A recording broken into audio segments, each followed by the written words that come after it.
guys, welcome to my channel. My name is ReadingBear and I hope you are ready for some more stories. And today, we'll take a look at some new entitled people content. If you enjoyed my content, please don't forget to subscribe to my channel and post some bear emojis in the comment.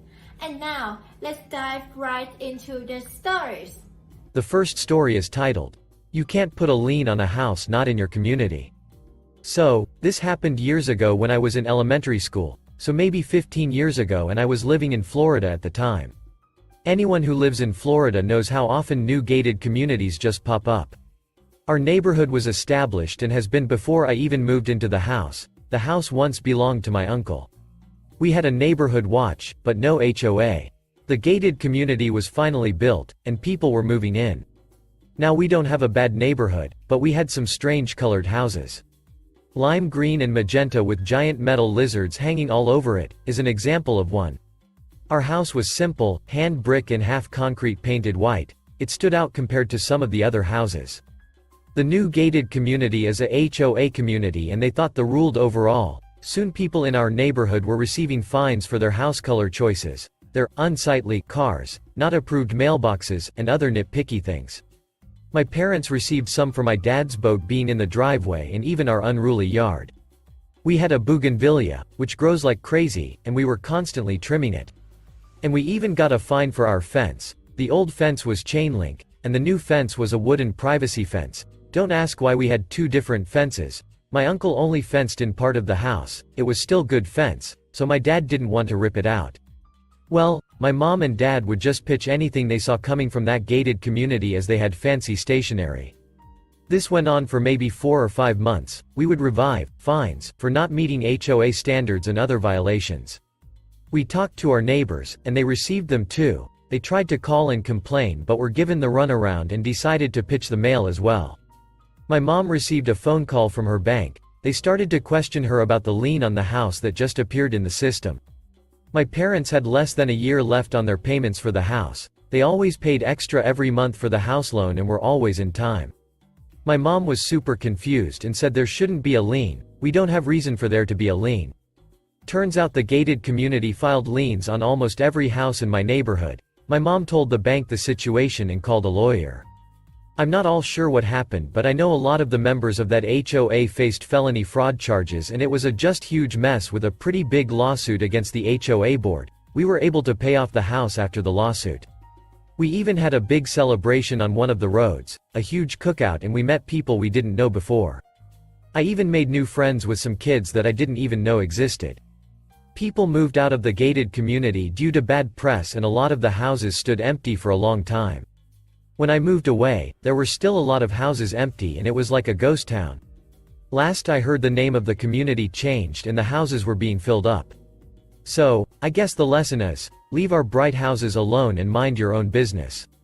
The next story is titled, "My Neighbors Cut Down Our Trees to Improve Their View." So, this is not my story but my parents, however, they don't know the internet, so I will tell the story to them. I live with my parents as I am only 14, and my parents decided they wanted a holiday house that they can work on and have to get away from life. When we moved in, we talked to the neighbor.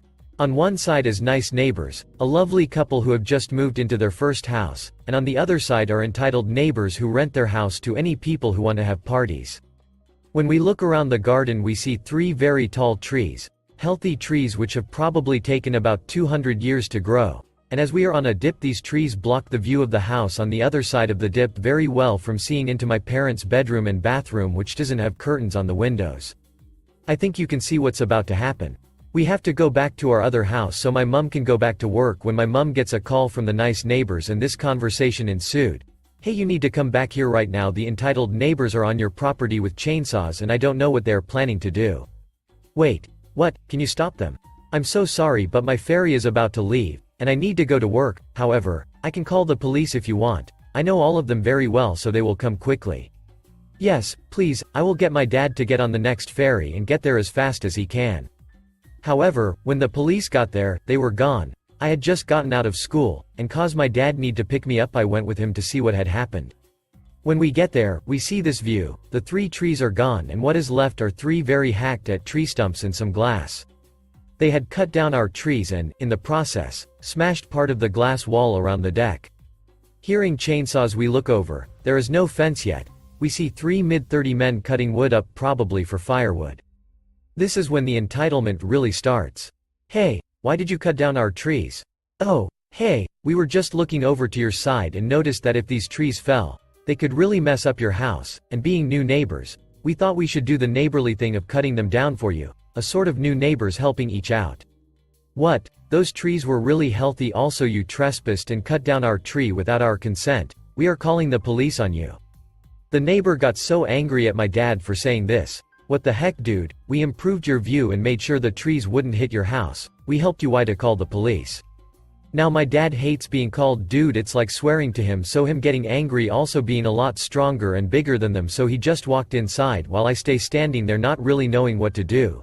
Then the oldest, like 40 years old, looks at me and says, "Hey sweetie, if you stop your dad from calling the police we will give you an ice cream." I just turned around and walking inside as the way he said it was so creepy. Fast forward about a week and we find out that the trees they cut down actually blocked their view of the sea, and them cutting the trees down the view helped their rental. They have been fined a lot of money and have to do some community work as well as pay us enough money to put up a fence so that we don't have to see them anymore. Entitled neighbors have also started to rent out, so hopefully, we don't ever have to see them again. Edit. I just found this out and needed to share it. 1. My mom has added trees, but they will take about 100 years to grow tall.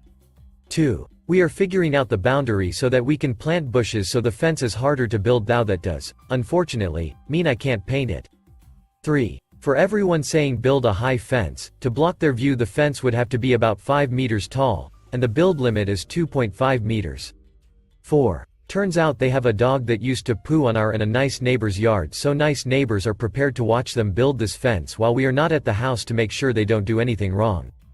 The next story is titled, "I almost broke a nail lifting a bag of fertilizer. I'm just going to hide and not work anymore."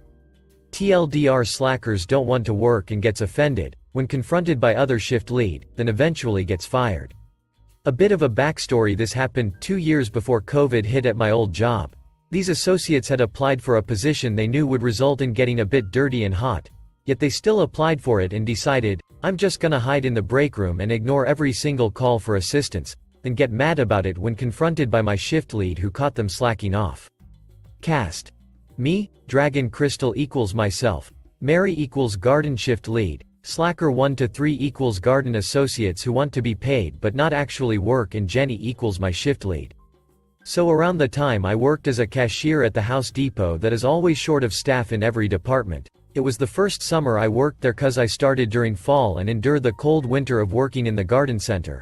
A bit about my store: the management system has this annoying habit of just hiring temp workers for the summer and then after a few weeks of working gives them the boot instead of making them part-time or full-time workers. Due to this reason there's only one associate per department, unless one of the special delivery associates chooses to work extra hours to help cover multiple departments. Even a lot of cashiers that I worked with, myself included, would only work for about 6 months to a year before quitting for a better job. Since this is how management is, we're basically hiring year-round for all departments, unless someone of a different department is willing to cross-train into a different department to cover. I know of 3 associates who have cross-trained between 3 departments and even they hated it after a while. But back to the story. I had just found out a week or so ago that Mary had just trained in 3 new associates to assist in the garden center, and they will be holding onto the Garden First phone, our store communication phone.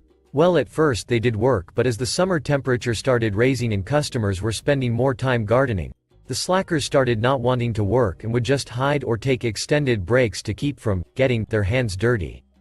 I was the unfortunate cashier that was running the garden registers and had a customer walk up to me asking for a specific fertilizer along with a few other things.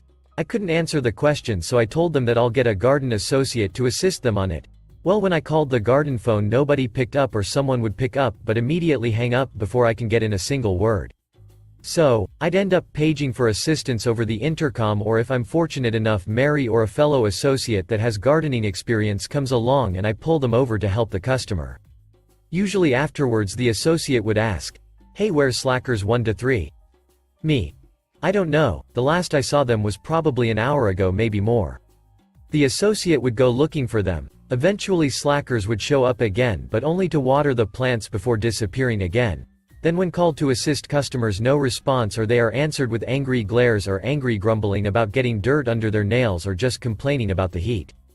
We're provided bottles of water in the freezer, so if needed we can grab one to drink, but we're also instructed to refill it for the next shift when we get the chance. Well, slacker would always grab 3 bottles at a time and never bother to restock it. When it's out and I'm out there, I have make sure if I'm not helping a customer to restock the fridge with new water. One day I had been working for several hours and hadn't gone on break yet. Slacker was supposed to relieve me so I can take my break, cause they normally take their breaks way ahead of us cashier and have just enough experience running a register to take over for a few minutes if my fellow cashiers are backed up. Well, I haven't seen slackers since I clocked in, so I call Jenny, my shift lead, and she tells me that she had asked Mary to have slacker 1 cover for me so I can go on break. Apparently, Mary did tell slacker 1 to come cover for me, but she never showed up and was in the break room talking on her phone along with slacker 2 and 3 just sitting next to her playing on their phone. Jenny walked in on them and yelled at them angrily to get off their butts and to get back to work. They glared at her before getting up and walking out to work. Another hour has passed and I still haven't had my break yet, and it's about 30 minutes before my shift ends again. I called to tell Jenny. She's livid and again finds slackers in their usually hiding place. She explodes on them for not wanting to do their job and tells them to get back on the floor or get reported to management for slacking on the job, then comes to give me my break. As I'm in the break room eating my lunch, my hands were trembling from hunger by this point and my feet were sore from standing for several hours. I hear voices coming from the meeting room and I recognize them as slackers complaining about being confronted by Jenny. Slacker 1. Who the duck does that old witch? She is coming up to us and telling us what to do. She doesn't even work in the garden and doesn't know how hot it is having to deal with the plants all day. She's always standing at the registers not doing shit. Slacker 2. It's because that witch doesn't have anything better to do than complain about us. Slacker 3. Great, she's calling the garden phone now. Probably just going to witch at us again. I'm not going to pick up. She can break her back lifting those dirty fertilizer bags for all I care. I nearly broke a nail the last time I was asked to load those smelly bags of shit.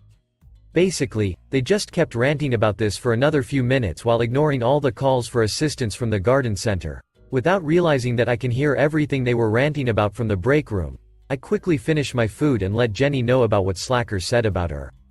Jenny obviously wasn't happy to hear this and told Mary along with management. Before long, slackers disappeared and 2 new associates were hired to replace them temporarily, who came as soon as they were called to provide assistance for the customers or to help move the garden items around. Ironically, slackers were claiming to about knowing a lot about gardening, but around the time they were still employed, the customers would always say that they were no help and didn't know the difference between chicken wire fencing and plastic wire fencing, as well as them just exploding on the customer or just straight up ignoring the customers when questioned about anything. The last story is titled, "Had to cut down trees that were in danger of falling on the house. Neighbors were angry." So, this happened to my parents, and I was just a simple witness to it. Behind my parents' house, there were really tall trees. Very tall, and there had always been concerns on if they would fall on the house. So finally, my parents decided to hire some people to check it out. Turns out, the concerns were very real. From what I got from my mom's explanation, the placement of the trees and how tall they had grown had made them unstable. Plus, a storm we had a few months prior had only worsened the condition, so they had to be cut down. The thing is, the trees helped to block the view between us and our neighbors on the other side of it, and they were not happy when they saw the trees were being cut down. A man came out, screaming at the workers to stop. He yelled that the trees had been there since he was a kid, and it would ruin the view. The workers gave a brief explanation of the information above. He still demanded them to stop. Eventually, his wife came out too and joined in the yelling. My parents told the workers to not mind them, seeing as the trees were obviously within their property. The man and his wife then threatened to call the cops, and I guess that was where my parents drew the line. My parents yelled that they and their family could be killed if the trees fell, but the man and wife didn't care. They still demanded that everything be stopped. In the end, the trees were cut down and our neighbors were upset after. They would periodically throw crap over the fence into my parents' yard. Random pieces of garbage, dog toys. Whenever my brother or I was there, we would just throw those things back. At some point, the neighbors finally stopped, but it honestly baffled me that they were willing to risk people's lives to keep their view. Thank you for listening.